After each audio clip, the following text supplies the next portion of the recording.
Nah, pohon suci Adam sepertinya itu akan benar-benar memainkan informasi yang mengesankan di Elbaf ke depannya.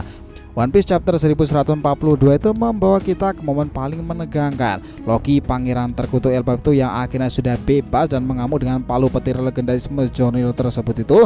Nah, itu sesuatu yang mengesankan. Tapi tunggu dulu nih, kekuatan petirnya itu bukan berasal dari buah iblis loh. Kenapa Luffy, Zoro, Sanji itu harus bertarung habis-habisan melawan raksasa tersebut, sementara Garling dan juga Shamrock dari pemerintahan dunia itu bergerak menghadapi Dragon dan juga Sabo. Ambisi besar yang mengungkapkan rahasia mengejutkan tentang persaingan Shamrock dan juga Sa. Semua itu akan berpuncak pada Loki yang akhirnya mengaktifkan kekuatan buah iblisnya, membuat seluruh Elbaf itu akan panik nakama. Dan apa sebenarnya kekuatan Loki yang begitu mengerikan tersebut? Bagaimana dampaknya untuk One Piece sendiri dan juga dunia baru nih? Nah, trio monster tersebut tuh akhirnya bekerja sama dengan sangatlah luar biasa. Ini menarik nakama. Selamat datang teman-teman. Kita akan bahas alur cerita prediksi ini dengan Mimin di sini, Joy Boy The Library of Nika. Let's go, kita mulai ceritanya.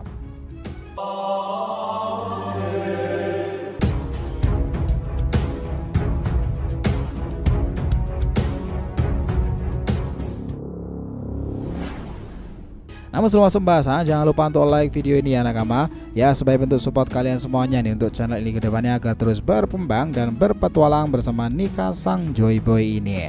Nah, jika sudah, terima kasih banyak dan mari kita mulai petualangannya. Kisah One Piece kembali diguncang dengan kejadian besar sob. Di Elbaf, tanah para raksasa itu pertarungan dahsyat akhirnya benar-benar pecah loh. Ngebawa kehancuran yang bisa mengancam segalanya. Loki, pangeran terkutuk, telah dibebaskan dan kali ini dia tak berniat mundur tuh. Palu petir Mjolnir itu legendaris Ragnir tersebut di tangannya, dia mengamuk tanpa ampun. Namun ada satu hal yang membuat semua itu lebih membingungkan. Serangan petirnya itu bukan berasal dari kekuatan buah iblis loh. Di satu sisi Franky dan Ripley masih berada di dekat sisa-sisa ranting pohon besar Adam yang telah dipotong bertahun-tahun lalu. Ripley menjelaskan bahwa ranting tersebut dahulu itu menjadi tempat berdirinya desa Haugen, sebuah pemukiman raksasa yang lenyap akibat sambaran petir besar. Api yang membakar ranting pohon Adam tak bisa dipadamkan. Itulah satu-satunya cara menyelamatkan Elbaf adalah dengan memotong ranting tersebut sepenuhnya. Nah, Franky mendengarkan dengan seksama. Di sini dia juga penasaran lalu bertanya, bagaimana mungkin rantai besar itu bisa terpotong begitu rapi? Tak mungkin para raksasa melakukannya kan? Karena ukurannya sendiri sudah luar biasa besar seperti itu. Jawaban Ripley itu mengejutkan. Bukan raksasa yang melakukannya, melainkan seorang manusia biasa. Bukan sembarangan manusia loh. Dia mungkin aja adalah Scooper Gaba, salah satu kru terkuat bajak laut Roger. Atau bisa juga serangan petir besar itulah yang menyambarnya.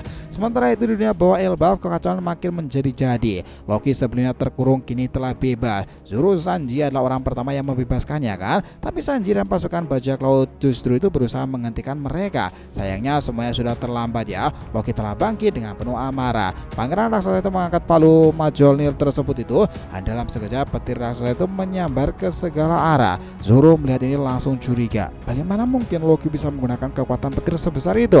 Padahal di pergelangan kakinya masih ada borgol batu laut kan. Seharusnya jika dia pengguna buah iblis kekuatannya sudah tidak bisa digunakan. Lalu kenapa bisa? Di sini jawabannya datang dari Hajrudin yang mengungkapkan rahasia besar. Serangan petir itu bukanlah berasal dari buah iblis Loki, melainkan dari palu Mjolnir Ragnir itu sendiri. Palu ini adalah senjata legendaris Elbaf yang hanya bisa digunakan oleh mereka yang benar-benar raksasa kuat. Dahulu bahkan Raja Harapul tak mampu melakukannya. Namun Loki yang masih remaja kala itu justru berhasil menguasai Mjolnir tersebut dalam waktu yang sangatlah singkat. Nah, itu menjadikan senjata pribadinya. Kini kekuatan senjata Mjolnir itu kembali diperlihatkan dan Zoro tidak bisa menahan rasa tertantangnya. Semuanya itu menjadi lebih tegang tuh. Dengan semangat tersebut Zoro itu lalu menghunuskan 3 pedangnya dan bersiap melawan Loki raksasa itu. Duel besar pun akhirnya benar-benar pecah. Pedang Zoro melawan petir paru Loki tersebut itu. Keduanya saling bertabrakan itu menciptakan gelombang kejut dahsyat menguncang seluruh Elbaf layaknya sebuah haki luar biasa.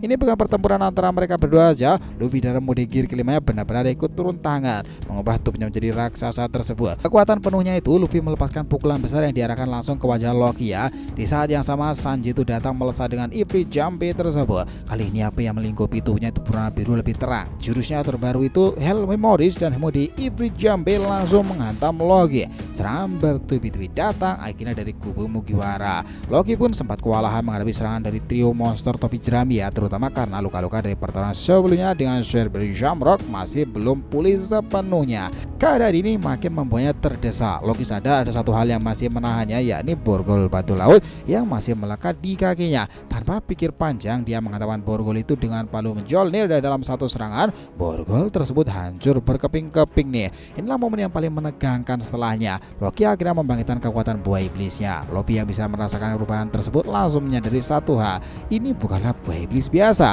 Ada kekuatan mengerikan yang tersembunyi dalam tubuh Loki. Di sisi lain nakama, di dunia surga, raksasa yang baru diperkenalkan merasa ada sesuatu yang tidak beres ya. Sebagai salah satu dari bangsawan paling berpengaruh di Elbaf, dia bisa merasakan gejolak besar yang terjadi di dunia bawah. Sementara itu di lautan, kapal pemerintahan dunia sedang berlayar di sana.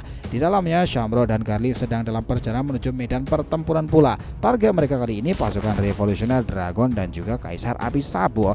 Garli yang sudah lama haus pertempuran menganggap ini sebagai kesempatan emas untuk menunjukkan kekuatannya. Namun yang lebih mengejutkan, dia itu mendapatkan kekuatan baru dari Im Sama. Menurut Immu, semakin kuat lawannya, semakin besar kekuatan baru itu akan bekerja. Mengingat Drago adalah lawan yang sangat tangguh, itu berarti Garli akan bertarung dalam kondisi optimal kan? Yang menarik, Shamrock punya agenda lain. Dia ingin kembali ke Elbaf setelah pertempuran ini selesai. Alasannya jelas untuk menghadapi Loki secara langsung. Rahasia besar pun akhirnya terungkap ya nakama. Shamrock ternyata memiliki persaingan terselubung dengan Akagami. Satu-satunya orang yang pernah mengalahkan Loki sebenarnya adalah Shanks kan? Kini Shamrock ingin membuktikan bahwa dirinya juga mampu melakukan hal yang serupa.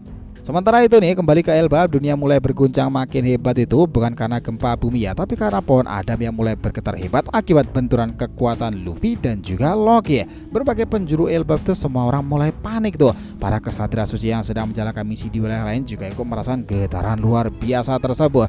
Gunko, salah satu dari mereka, langsung menyadari bahwa Loki masih hidup dan kini semakin kuat lagi. Dia menjelaskan kepada rekannya bahwa Loki sebelumnya pernah dijuluki sebagai pangeran terkutuk kan. Awalnya direncanakan untuk direkrut sebagai kesatria suci bagian tersebut. Namun karena Loki menolak bergabung dengan mereka, Shamrock pun menyerangnya saat dia masih dalam keadaan terikat di rantai. Kini setelah bertahan dan serangan Cerberi Shamrock tersebut, Loki bangkit kembali dengan kekuatan penuhnya. Semua orang bertanya-tanya nih. Melihat situasi yang makin tak terkendali, para kesatria suci di Elbaf akhirnya mengambil keputusan. Mereka menyelesaikan misi mencurikan anak-anak di Pulau B tersebut. Mereka akan turun ke dunia bawah, akan menghadapi Loki sendiri setelahnya.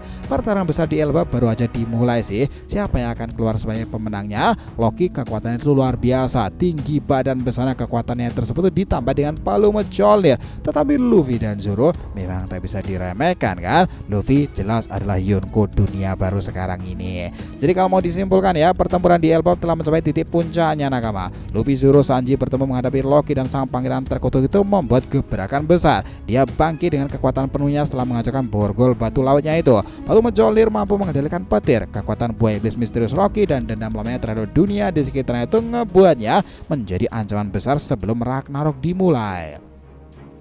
Sementara itu, pemerintahan dunia mulai bergerak dan Shamrock dan Garli menuju pada pertempuran, membawa kekuatan besar untuk menghadapi langsung dengan dragon tersebut atas perintah Im Sama.